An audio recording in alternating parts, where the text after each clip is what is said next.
Friends, இன்னைக்கு நம்ம reshaping அப்படிங்கிறத பற்றி பார்க்கலாம். ஸோ யூஸ்வலாக நம்ம நிறைய பேரோட பழகும்போது யாராவது ஏதாவது தப்பு செய்கிறாங்க, இல்லை ஏதாவது நெகட்டிவாக ஏதாவது பேசுகிறாங்க அப்படிங்கிறதுனா அதுதான் நம்ம மனசில் அழுத்தம் திருத்தமாக இருக்கும். நல்லது நிறைய சொல்லியிருப்பாங்க, நிறைய நல்லது செஞ்சுருப்பாங்க, ஆனால் அது நம்மளோட மைண்டில் நிறைய நேரம் நிற்காது. இது ஒரு மனிதரோட இயல்புன்னு நம்ம நினச்சிக்கலாம். ஆனால் நம்ம கொஞ்சம் மாறுதலாக இருக்கலாம்.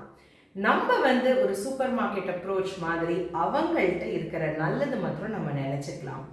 ஏன் அப்படிங்கிறது கேட்குறீங்களா?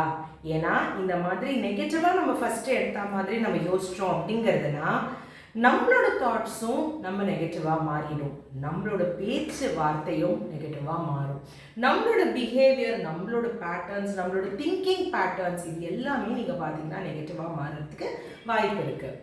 அது மட்டும் இல்லாமல் இது அவங்கள நம்ம அடுத்த வாட்டி நம்ம அவங்கள பார்க்கும்போது இவங்க நம்மளை இப்படி பண்ணினாங்க இல்லையா, ஸோ நம்மளோட ஹார்ட்டில் அந்த மாதிரி ஒரு நெகட்டிவ் எனர்ஜி, நெகட்டிவ் எஃபெக்ட்ஸு இதெல்லாமே நம்ம தான் கேரி பண்ணிட்டு போவோம்.